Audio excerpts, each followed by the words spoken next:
Do not keep all of your money in the bank. The rich don't.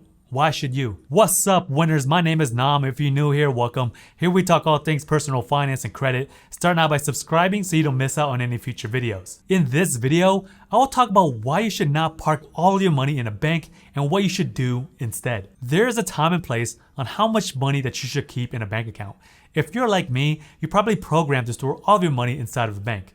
This is something that I really had to shift my way of thinking. This may not be a new concept for some, but there are plenty of people who needs to hear this. So please share this with someone who can benefit from this. So the first thing that you gotta understand is what the bank actually does with your money whenever you deposit into your checkings account. If you believe the bank just keeps this money inside of your account in a safe in the back and just has it ready whenever you want to come get it, then Santa must be real as well. The bank actually uses your money to make the bank more money. So let me give you a real life example. Hi, I would like to borrow $1,000, please. Sure, 1 second.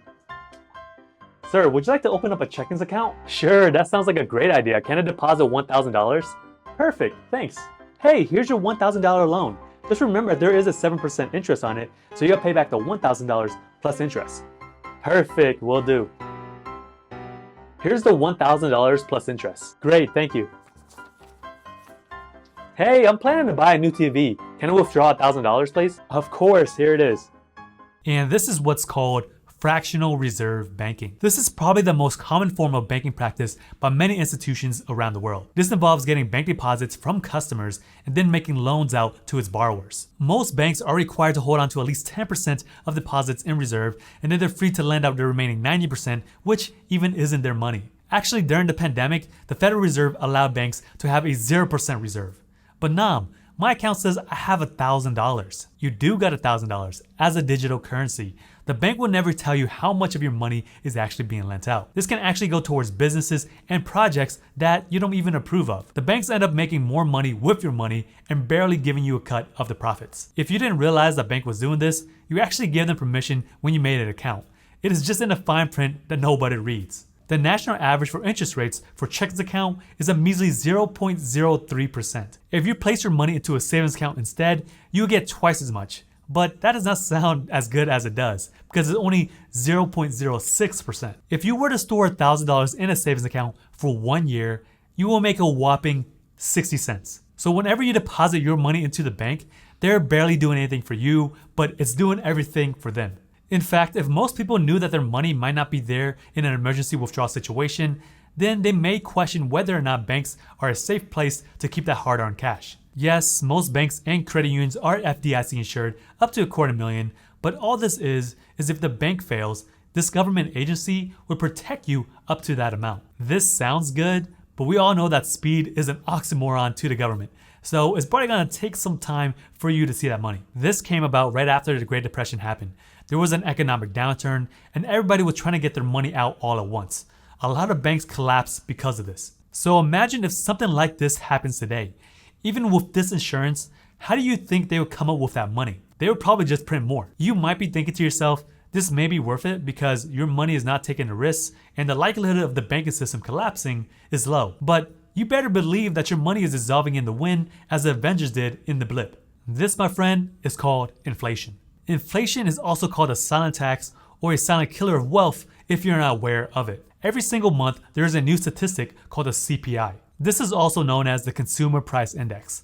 All this means is the cost of goods such as food, utilities, housing, and other cost of living items compared to the previous year. At the making of this video, the most recent statistic in April was 8.3%. This means that the cost of goods is 8.3% more than it was exactly 1 year ago. But inflation is nothing new. Historically, inflation is around 2 to 3% per year. So with the national average interest rates on checkings and savings account is between 0.03 and 0.06%, your money is already losing value every single year that you park it inside of a bank. So imagine that you let your friend borrow $1,000 5 years ago.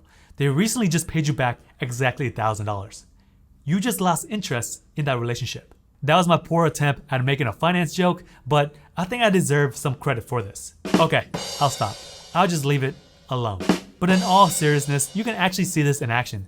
There's actually this website called usinflationcalculator.com. If in 2015 I purchased an item for $100, that same item will cost $122 in today's value. So this means over the past 7 years, inflation was about 22%. If you would have kept that same $100 inside of the bank for 7 years, you would only make $4.20. This means that $100 will not have the same purchasing power in the future. Because in reality, the whole point of money is to be able to buy things. If everything gets more and more expensive, but your money doesn't increase in value, then you're actually just losing money. So why do I bring this up? Does this mean that we should never store money inside of a bank? There are only a few reasons on why you should store money inside of a bank account. First and foremost, you should always have an emergency fund. An emergency fund is exactly what it sounds like. It's made for emergencies. This is where you need cash that is liquid in case of something happens. If you follow Uncle Dave, he suggests saving up at least $1,000. I think this is a good start, but this advice was first preached back in the 90s. So $1,000 is close to $2,000 in today's money. A real emergency fund is at least 3 to 6 months of living expenses. So if you don't know how to figure this out, then you really need to have a budget. As boring as it sounds, a budget is the core of personal finance. There are plenty of apps and things out there that makes this easy because you really need to know how much money that you're actually coming in versus how much money is actually coming out. You need to figure out what necessities that you need to save for. This includes rent, car payments, food, and any other things that you need to survive. Don't put down clothes, vacations, and any other things that most likely you would not be spending on if you're in an emergency. Once you find out that number, then times it by 3.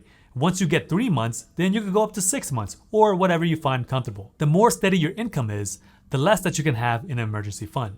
So for the self-employed, this number could be closer to 6 months to even 12 months depending on your industry. It's okay if you don't have your emergency fund all in one place right now because you can always break down on how much money that you need to set aside to reach your goal. You really want these funds to be liquid, so I suggest to save this money into a high-yield savings account. So that brings me to today's sponsor, Yada. You can get paid more on your savings, plus a chance to win up to $10 million every single week. They report that users already won $6.5 million.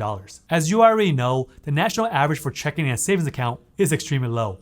At the making of this video, you can earn 0.2% APY on your savings plus prizes. They report on average that your savings rate is about 1.5%. The way that they do this is by pooling a portion of interest and paying it out on weekly sweepstakes with prizes ranging from 10 cents to 10 million. The way this works is that for every $25 that you have in your account, you earn 1 ticket each week. For example, $100 gets you 4 tickets every single week. Then match your ticket numbers each day. Depending on how many numbers that you have matched, you win prizes. So, too good to be true? Nope. Your money is FDIC insured and still earns more interest than most banks. Start earning rewards with Yada today, link in the description. So having your emergency fund in a high yield savings account like Yada is a great start, but another reason on why you have your money inside of a bank is for daily operation costs. This is the money that you need to cover expenses. This can be for rent, utilities, and any other bills that are needed to be paid from a checkings account. If you are a viewer of my channel, then you know that I love credit and I recommend people to use credit cards if it is an option. Just due to the fact that you're gonna get cash back. Something that can offset inflation is key. Plus you get perks, benefits, and protections that don't come with a debit card. The next reason on why you may want to store some money inside of a bank is for a savings fund. Not just to park your money there, but for your money to actually go towards an actual thing, like a vacation, a wedding, or something that costs a lot of money that you need to save for. So even in this case, I would probably put this money inside of my emergency fund or somewhere that has a high yield savings account as well. These are probably the only reasons on why I would keep money inside of a bank, because in reality, you should really have your money working for you. This is where you want your money to at least keep up with inflation while you sleep, so it doesn't just wither away. This is what the rich do. Whenever you read the Forbes list or any articles pertaining how rich people are, this usually pertains to their net worth. Net worth does not mean how much they have in cash.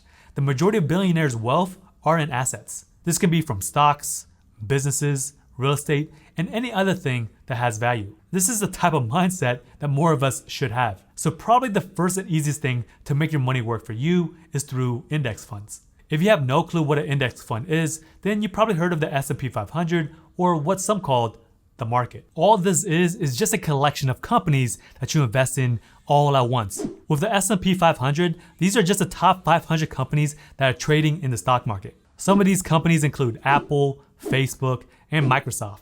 This is probably one of the best investments that a beginner can get into because it's pretty easy and diversified. All diversification is just not putting all of your eggs in one basket. So imagine a big pizza, but you cut into 500 slices. If you invest $500, $1 will go to each one of those companies. This way, it limits your risk when picking individual stocks. There are very few people who can actually do this, and none of them can actually do it over a long period of time. For example, during the pandemic, stocks such as Netflix, Peloton, and Zoom did great during that time, but now they're doing worse than the market as a whole. On the flip side, energy stocks have been doing extremely well. Historically, index funds like the S&P 500 have returned around 10%. That's pretty good, especially when inflation is sitting around 2 to 3%. So you're gonna be earning around 7 to 8% on your hard-earned money. So as of right now, depending on how inflation continues, you really just want to beat it or just tighten that gap. Now, investing into index funds is not a short-term strategy. Plan to invest that money for years because it's gonna take some time for you to actually see that 10% return, because some years you may be down 10% and another year you may be up 30%. But on average, over a long period of time, you should expect a return of roughly around 10%. Of course, I cannot guarantee this because past performance doesn't predict the future, but one thing to make note of is that you cannot buy index funds directly. You gotta buy ETFs or mutual funds that mirror index funds through an exchange. So for example, some ETFs that mirror the S&P 500 are VOO and SPY. Okay, this information is great, but what if I don't have enough to buy one share? My friend, there's this thing called fractional shares. There are plenty of exchanges out there nowadays that allow you to invest as little as $1. Investing is not only for the rich, and anyone can do it.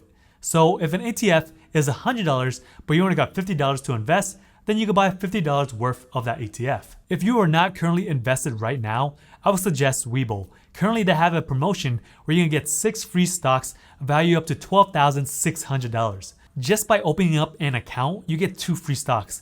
And when you deposit any amount, even just $1, you get 4 more. This is a very high return for very little effort. So the link is down in the description. Now, this brings me to my second tip, and I'm pretty sure the majority of big investment gurus can agree, which is dollar cost averaging. This is where you will want to set aside a certain amount and invest on a consistent basis. This can be weekly, monthly, or whatever you feel comfortable with. Personally, I invest on a weekly basis. So it does not matter if the market goes up or down, I invest because time in the market is way more valuable than timing the market. And plus, you don't lose a night's sleep because you're risking too much. Now, there are plenty of other ways to make money work for you. This can be through real estate, a business, crypto, or just yourself. So the key message here is pretty much do anything that allows you to increase your money. If not, your money just burns away. But this just scratches the surface of personal finance and what you need to know. Come check out these videos right here to step up your game.